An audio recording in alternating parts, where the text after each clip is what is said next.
Before we start with the witnesses, I'd like to welcome Congresswoman Stephanie Herseth Sandlin to introduce Theresa, President of the Oglala Sioux Tribe. Congresswoman Herseth Sandlin has worked with the committee to bring attention to the issues of law enforcement. In fact, I visited South Dakota with Stephanie to get a good appraisal of the situation, and we really learned from the people on the ground just how serious this problem is. So we want to welcome you here today, and you may proceed to introduce the witness. Thank you, Chairman Dix, Ranking Member Simpson, other distinguished members of the subcommittee. I appreciate you holding this important hearing and for allowing me to join you this morning to introduce one of today's witnesses, Oglala Sioux Tribe President Theresa.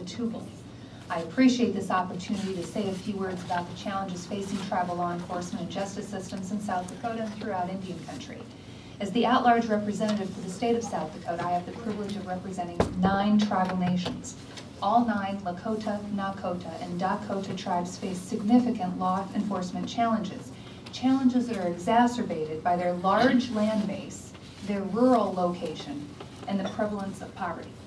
Today, President Theresa will speak to the challenges facing the Oglala Sioux tribe, one of the largest tribes in South Dakota, both in terms of population and reservation size. President hails from a family with a long history in tribal law enforcement. In fact, her great-grandfather was one of the first tribal police officers for the Oglala Sioux tribe.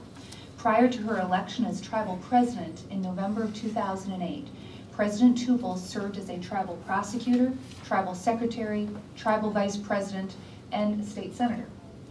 She will speak to the challenges facing the Oglala Sioux tribe's police department, tribal courts, and detention systems. She can also shed light on the Oglala Sioux tribe's current efforts to design and construct a new justice center in Pine Ridge with the support of the Bureau of Indian Affairs. I'm confident that her expertise and perspective will yield important contributions to today's hearing.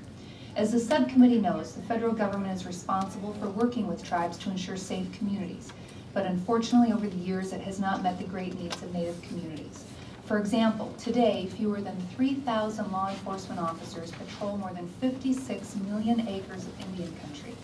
Let me repeat, 3,000 officers for 56 million acres. That reflects less than 1/2 of the law enforcement presence in comparable rural communities. On many Indian reservations, officers respond to emergency calls without backup and travel to remote locations without adequate radio communication. These kinds of statistics are one of the reasons I recently introduced H.R. 1924, the Tribal Law and Order Act of 2009, which is based on extensive hearings and is a companion bill to Senator Dorgan's Senate Bill 797. This legislation represents a step toward increasing tribal control over law enforcement and justice systems,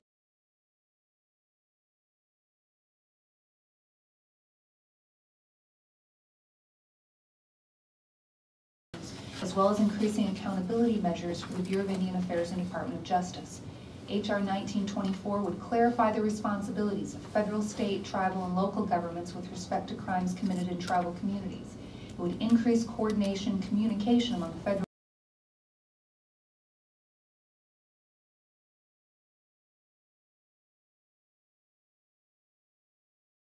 state, tribal, and local law enforcement agencies, empower tribal governments with the authority, resources, and information necessary to safely and effectively provide for the public safety in tribal communities. It would reduce the prevalence of violent crime in tribal communities and to combat violence against Indian and Alaska Native women, address and prevent drug trafficking and reduce rates of alcohol and drug addiction in Indian country, and increase and standardize the collection of criminal data and the sharing of criminal history information among federal, state, and tribal officials responsible for responding to and investigating crimes in Indian communities. While the Tribal Law and Order Act addresses systemic law enforcement issues, the bill is just one element in a comprehensive approach that's needed to address the tribal law enforcement challenges the subcommittee will hear about today. I know the subcommittee will do its very best with its annual allocation and will continue to work hard in future years to reach the level of funding needed to fully meet the needs of tribal law enforcement, detention, and tribal court systems throughout Indian country. To this end, I'd like to thank Chairman Dix and the subcommittee for recognizing that there is a public safety crisis in Indian country. In fiscal year 2008 and fiscal year 2009, as was mentioned, this subcommittee, in bipartisan fashion, increased funding through the Safe Indian Communities Initiative, including $28.6 million additional funds in fiscal year 2009. Your leadership and efforts are recognized in communities across the nation, and I applaud your continuing attention to tribal law enforcement and justice issues, including Chairman Dick's visit to South Dakota a year and a half ago. I know the subcommittee will benefit from hearing President Tubol's testimony, and I again thank Mr. Chairman for allowing me to join you this morning. I look forward to continuing to work with you in the subcommittee to address the tribal law enforcement challenges throughout Indian country.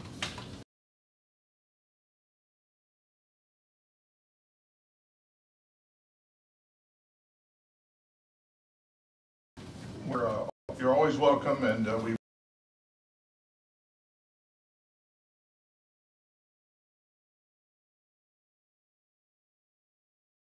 appreciate your testimony and your concern and effort on this important issue.